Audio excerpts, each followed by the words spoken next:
The Galactic Council had rules for meeting new alien races. First, watch them, then test them. Last, slowly let them join the space community. This was how things had always been done, until humans. Fleet Commander Tai-Ho Kim stood on the bridge of the Earth defense ship Horizon. His hands were clasped behind his back as he looked at the big screen. The alien ship that had appeared suddenly in Earth's orbit was huge.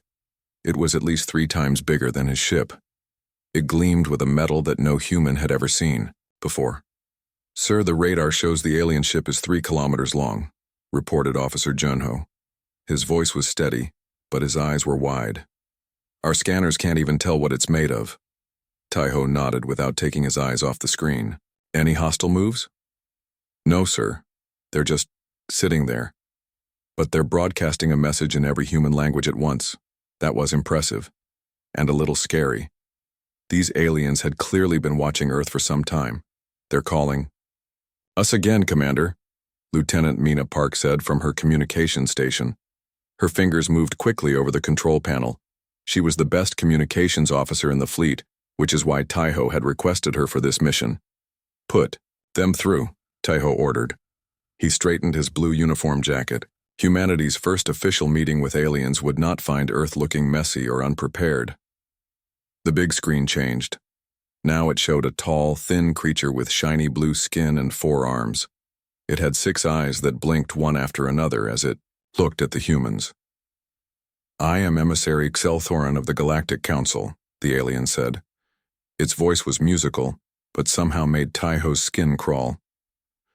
"We have watched your people for some time, and decided you are ready for first contact."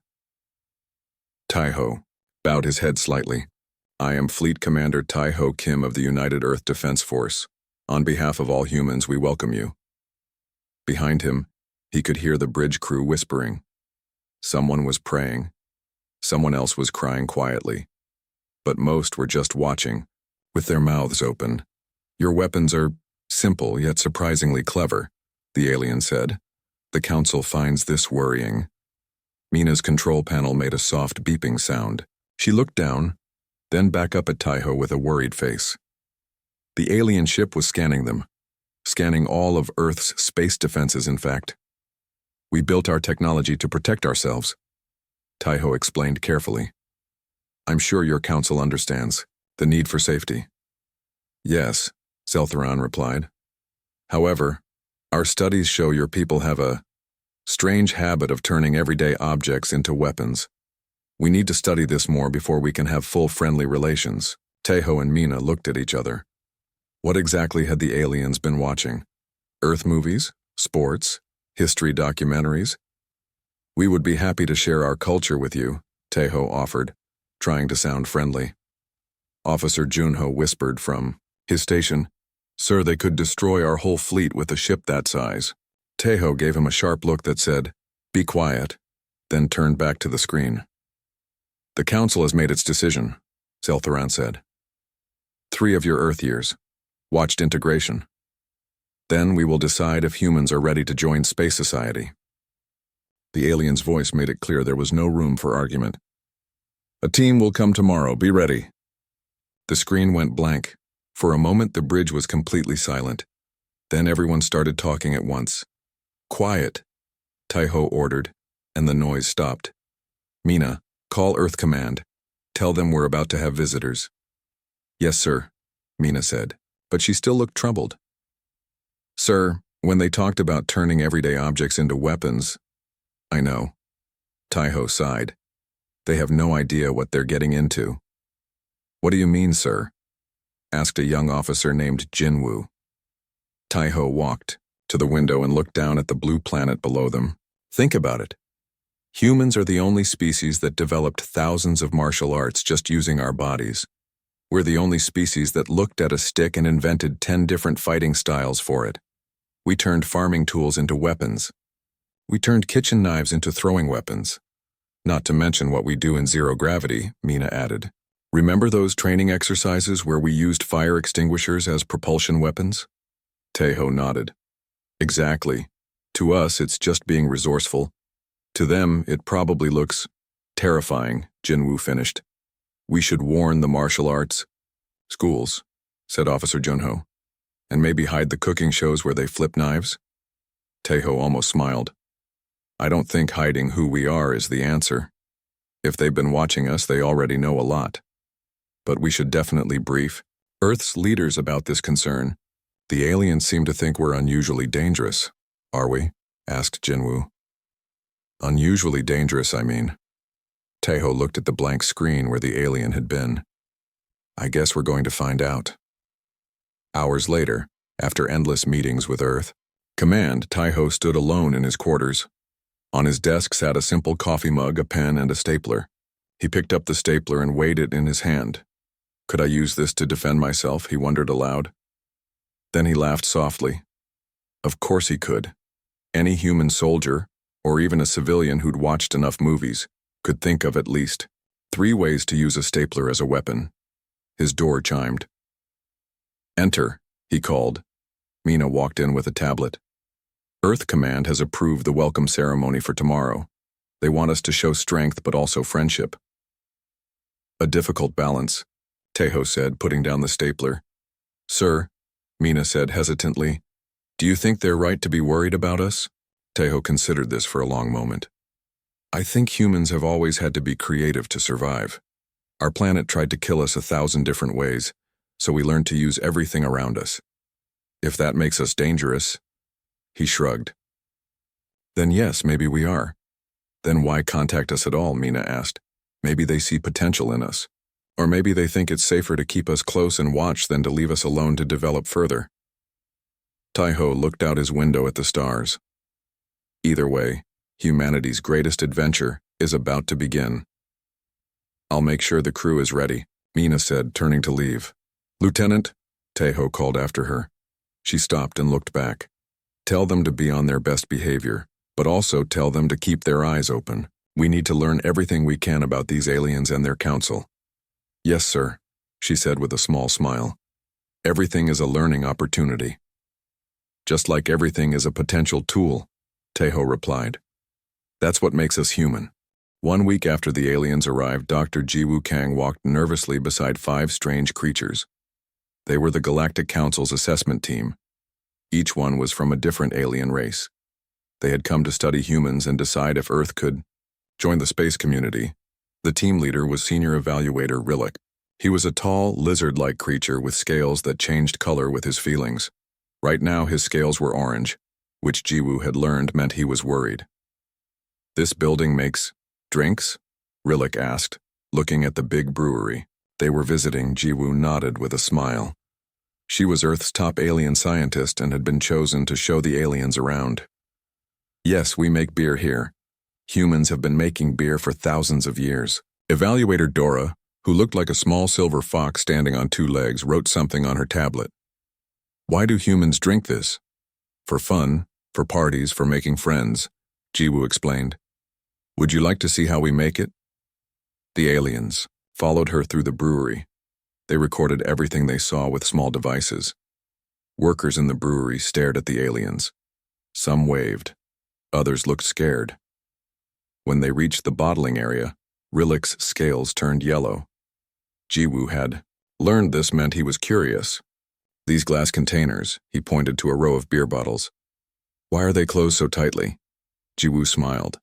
To keep the beer fresh and safe during shipping. Evaluator Meepo, who looked like a blue octopus walking on 2 of his 8 arms, picked up a bottle. May I hold this? Of course, Jiwoo said.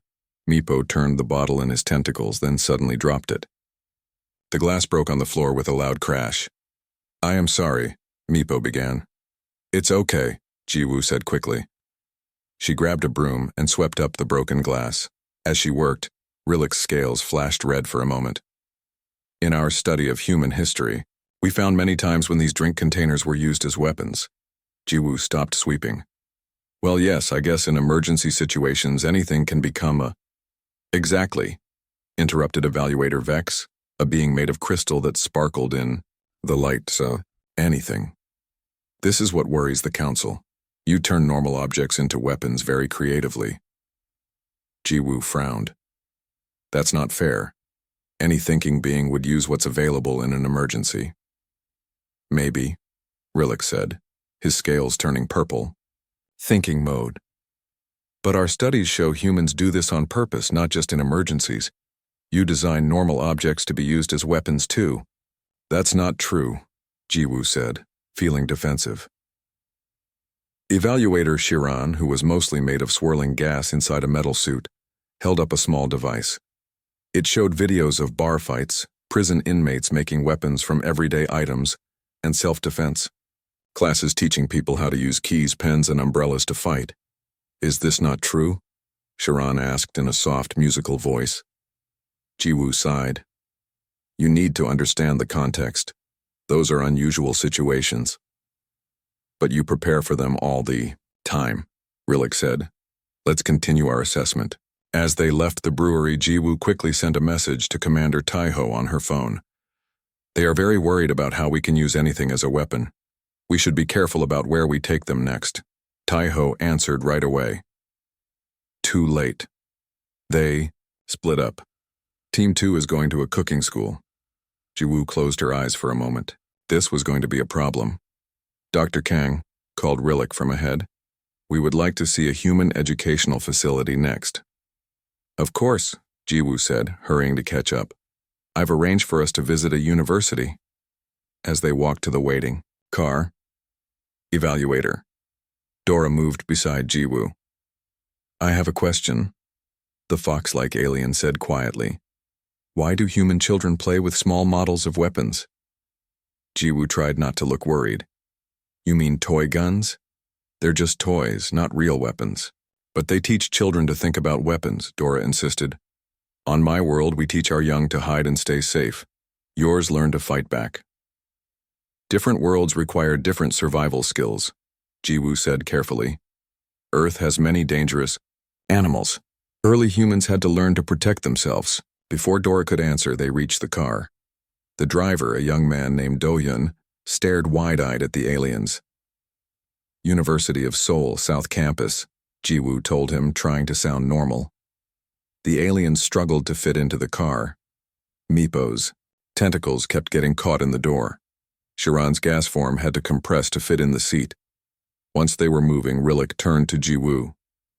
We received a report from Team 2 at your cooking school. Jiwoo tried to look calm. Oh? I hope they're enjoying the tour. They are concerned, Rillick said, his scales turning orange again. Your food preparation areas contain many sharp implements. Well, cooking requires cutting things, Jiwoo explained. The instructor was demonstrating a technique called knife. Skills, Rillick continued. The speed and precision matches combat training on several council worlds. Jiwoo laughed nervously. It's just cooking, efficient food preparation. Yet we see these same tools used as weapons in your entertainment media, Vex added. Movies aren't real life, Jiwoo said. They're just stories.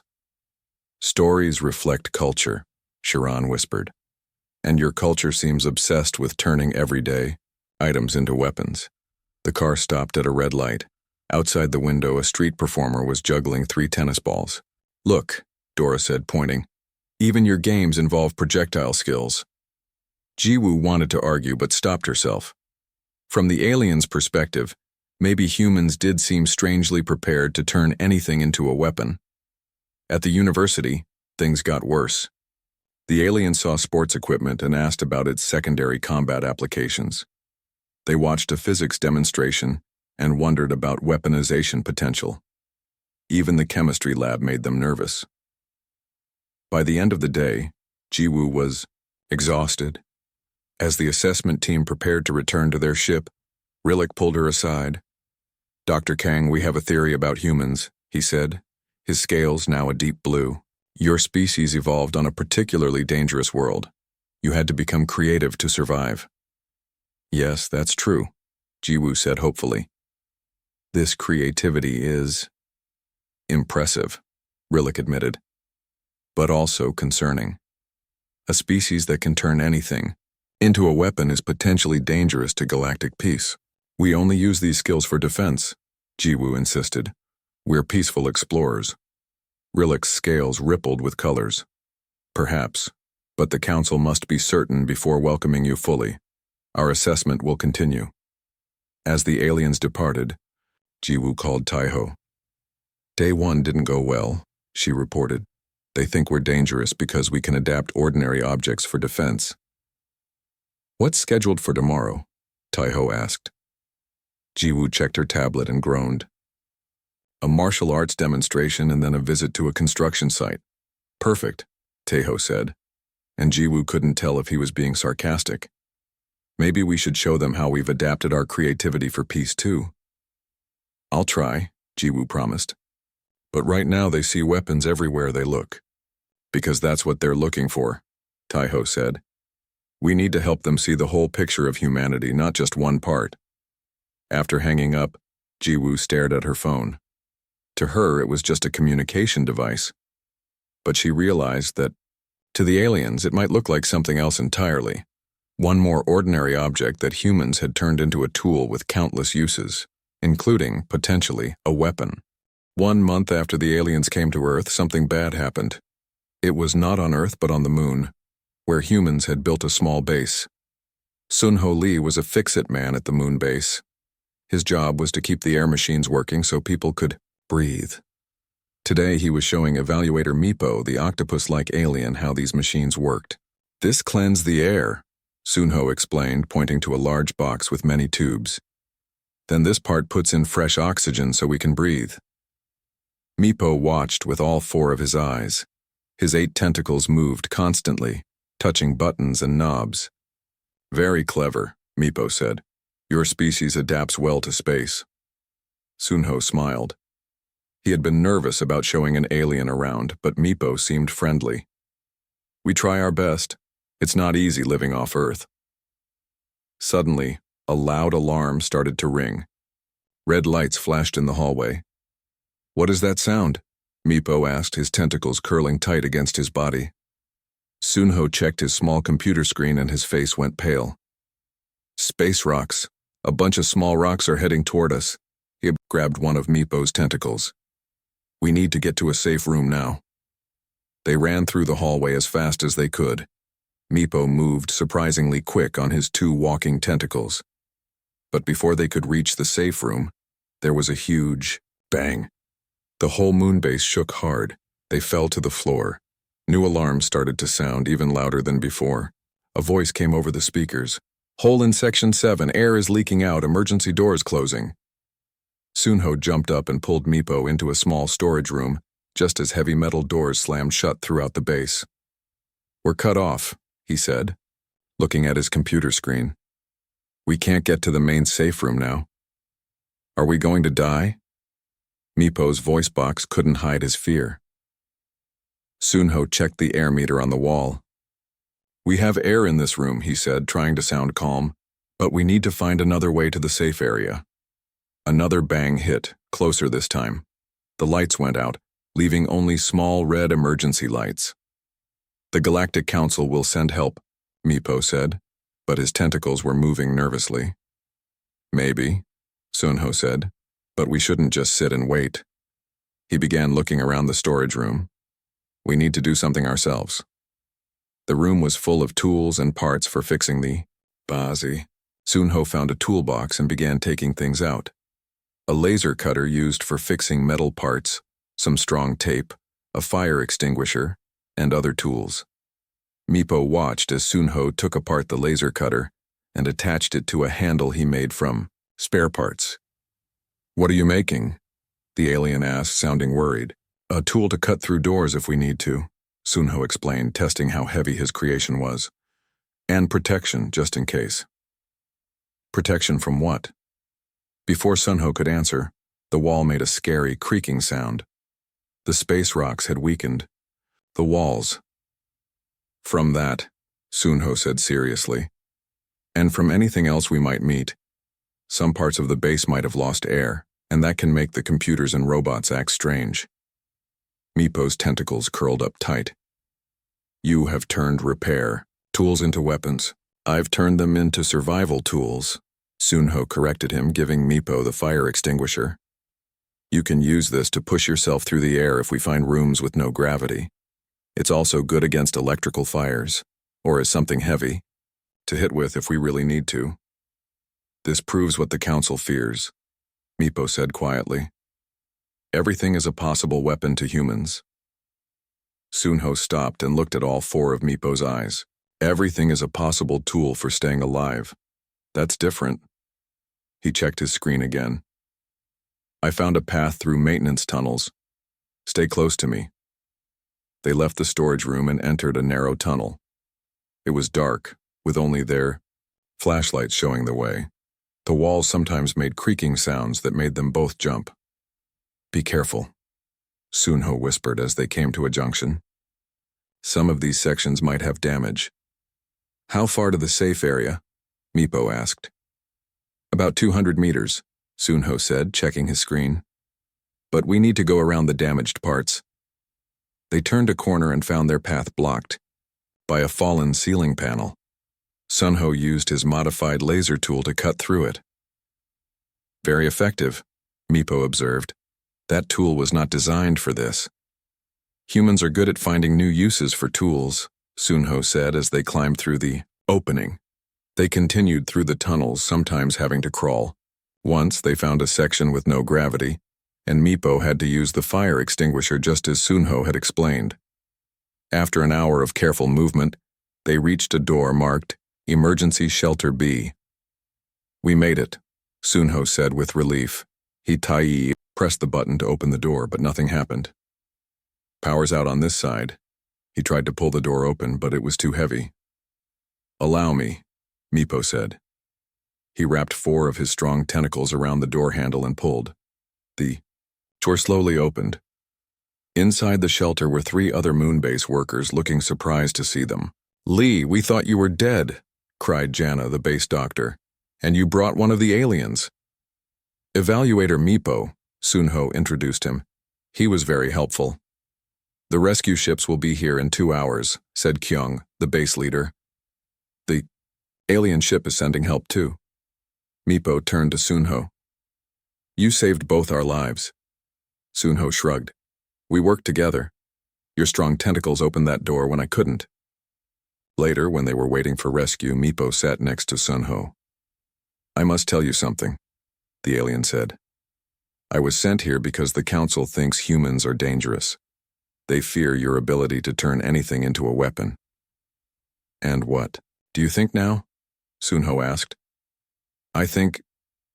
Meepo's tentacles moved thoughtfully. I think humans turn things into tools, not just weapons. You see possibilities where others see only one purpose. Sunho smiled. That's how we survived on Earth. We had to be creative or die. The Council fears what they don't understand, Meepo said. But after today, I think I understand humans better. When the rescue ships arrived, Taeho Kim himself came to greet them. He had been worried when he heard about the accident. You did well, Technician Lee, Taeho said. Then he turned to Meepo. And thank you, Evaluator, for your help. Meepo's tentacles moved in what might have been a shrug. It was Sunho who saved us. He turned simple tools into survival gear. It was educational. Taeho smiled slightly. I hope you'll tell the Council about this experience. I will, Meepo promised. They should know that human adaptability is not just for making weapons, it's for survival. As they boarded the rescue ship, Sunho looked back at the damaged moon base. To him, a wrench was just a wrench until you needed it to be something else. He wondered if the aliens would ever truly understand that about humans. But looking at Meepo, who was explaining something to the other aliens with excited tentacle movements, he thought that maybe at least one of them was starting to get it. 6 months after the aliens first came to Earth, they called for a special meeting. The accident on the moon had changed things. Now humans had to speak to the full Galactic Council to explain themselves. The meeting would happen on the huge alien ship that still floated above Earth. 3 people were chosen to speak for all humans: Fleet Commander Taeho Kim, Dr. Jiwoo Kang, and Chief Diplomat Hyejin Cho. Hyejin was nervous as they rode the shuttle up to the alien ship. She had talked with many world leaders before, but never with beings from other planets. Remember to look strong, she whispered to Taeho and Jiwoo. They respect strength. Taiho nodded. He was wearing his best uniform with all his medals. But, not too aggressive, we don't want to scare them more. Just be honest, Jiwoo suggested. After what happened on the moon, at least Evaluator Meepo seems to understand us better. The shuttle docked with the alien ship. When the doors opened, a tall blue alien met them. I am Guide Zorax, it said. Please follow me to the council chamber. They walked through hallways made of a strange metal that seemed to glow from inside. Other aliens stopped to stare at them. Some looked afraid. Others seemed curious. The council chamber was enormous. Hundreds of different kinds of aliens sat in rising circles like a huge theater. In the middle was a round platform where the three humans were told to stand. Hyejin looked around, trying not to show her amazement. Some aliens looked almost like humans. Others were so strange she couldn't even guess which parts were there. Heads. Look confident, she whispered again. The chamber lights dimmed. Then special lights shone on 7 important-looking aliens sitting on high chairs. These must be the leaders. The one in the middle was strange.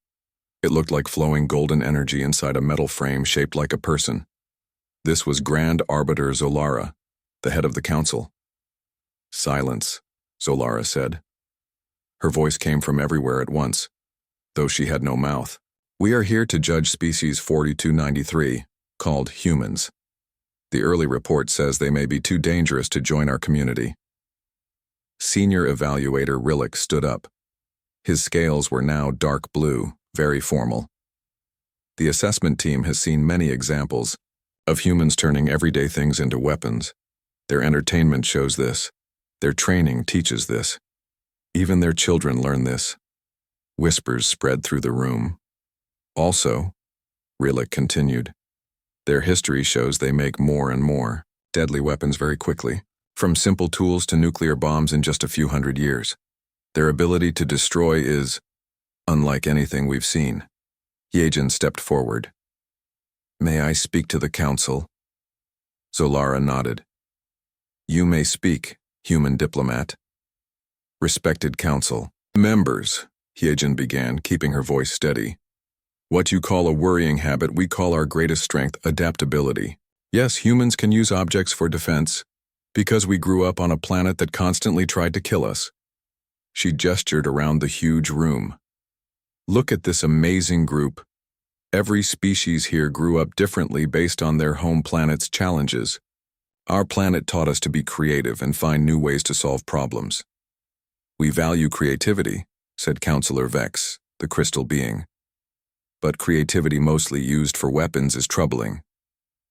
With respect, Counselor, Taiho stepped forward. That view is not complete. The same adaptability that lets us use things for defense also drives our medicine, our art, our space exploration. The moonbase accident showed this.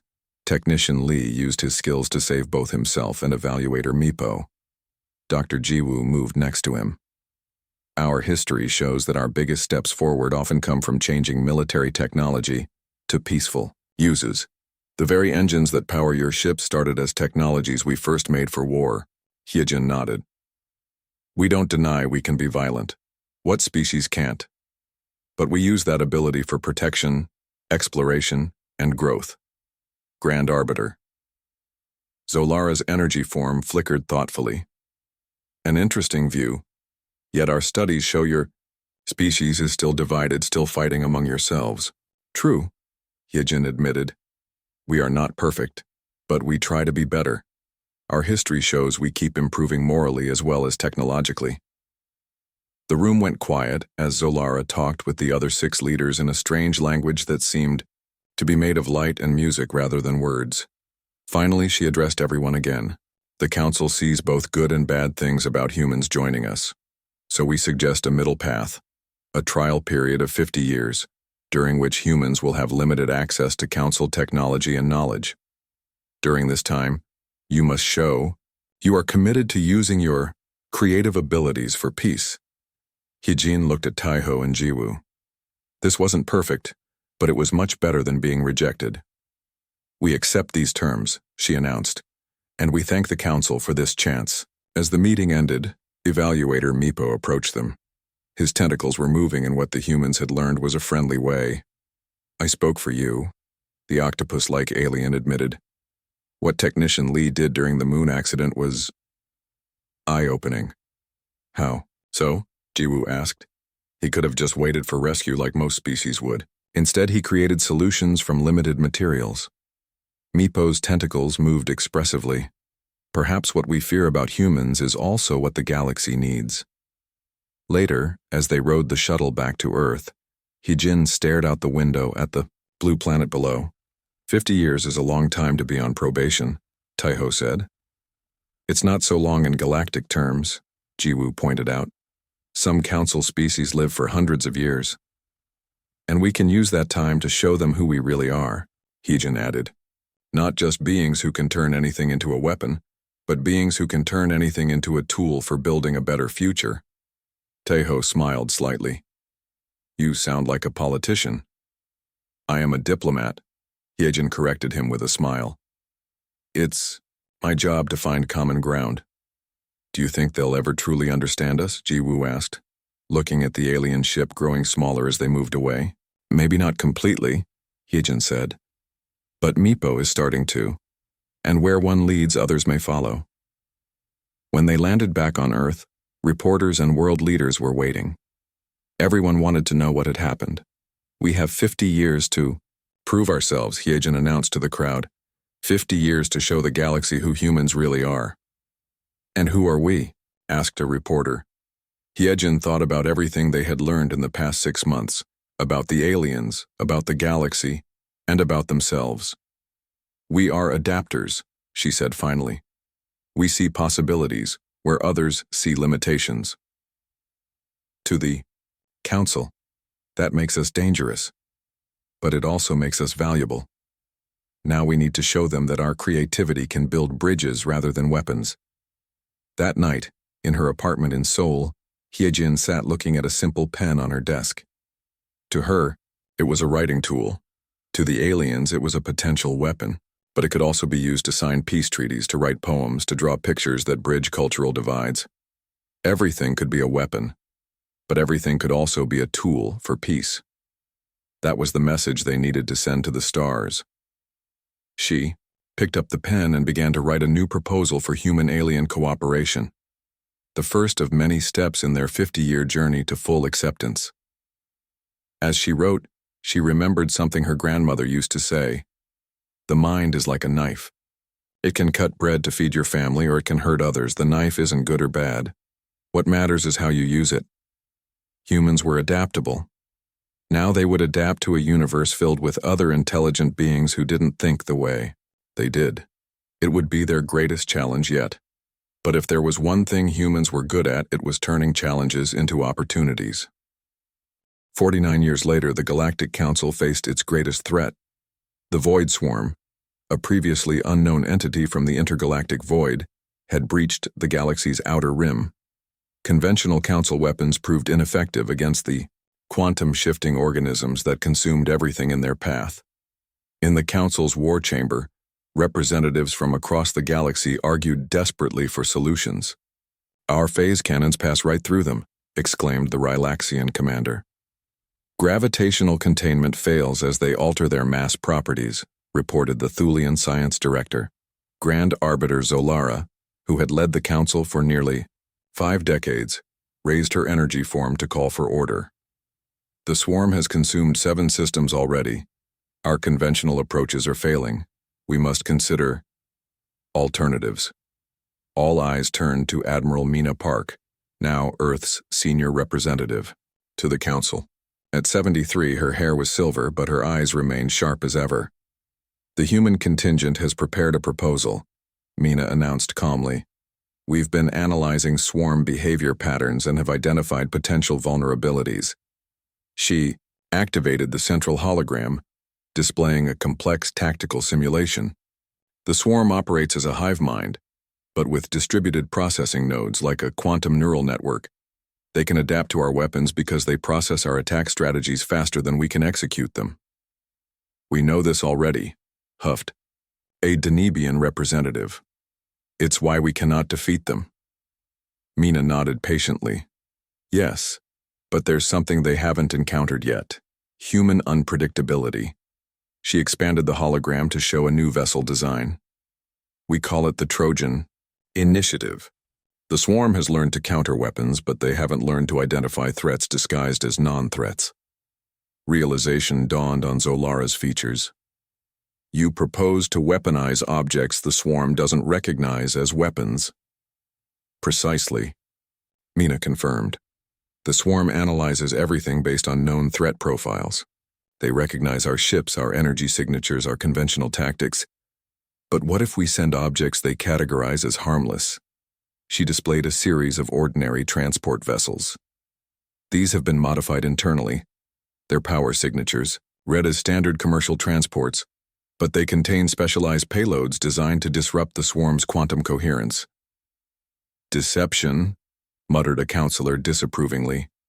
Adaptation, Mina corrected.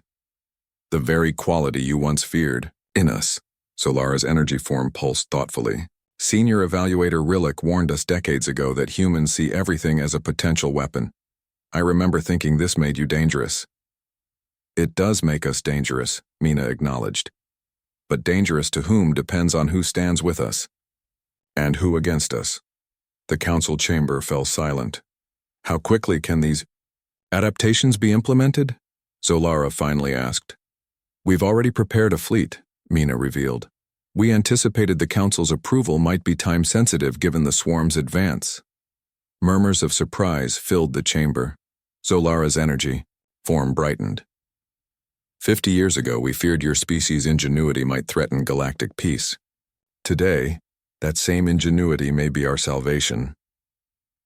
3 weeks later, Mina stood on the observation deck of the council's flagship, watching as the modified human vessels approached the leading edge of the void swarm. Beside her stood evaluator Meepo, now a high counselor himself. Will it work? Meepo asked quietly. It has to, Mina replied, watching as the ordinary-looking ships penetrated the swarm's perimeter without resistance. The swarm, conditioned to recognize threats based on weapon signatures, ignored what appeared to be harmless transports. Then, one by one, the ships detonated specialized quantum disruption devices. The effect cascaded through the swarm's neural network. Where conventional weapons had failed, the unexpected attack from perceived non-threats succeeded. The swarm's coordinated structure began to collapse. Remarkable, Meepo whispered. All, 4 eyes wide. Your people turned simple transport ships into the most effective weapons we've ever seen. Mina shook her head. Not just ships. We turned knowledge itself into a weapon. Our understanding of psychology, perception, and expectation. That's what humans do best. We see possibilities others miss. As the swarm disintegrated, Zolara joined them on the observation deck. Her energy form glowed with what Mina had learned to recognize as profound respect. The council votes tomorrow. On ending your probationary status, Zolara announced. I believe the outcome is no longer in doubt. Mina smiled. I'm glad to hear it. There is one condition, Zolara added. The council requests that Earth establish an academy to teach other species your perspective. How to see beyond conventional approaches. How to adapt. Everything is a weapon to humans, Meepo observed. But perhaps everything is also a tool, a solution, a possibility. We would be honored, Mina replied, watching as the stars beyond the viewport became visible again. As the swarm dissipated, that's what humanity has always believed, that our greatest strength isn't in our weapons but in our minds, in how we see the universe. And how do you see it? Zolara asked. Mina's gaze remained fixed on the stars now shining brightly where darkness had threatened to consume all light. As full of possibilities, she answered. Endless possibilities.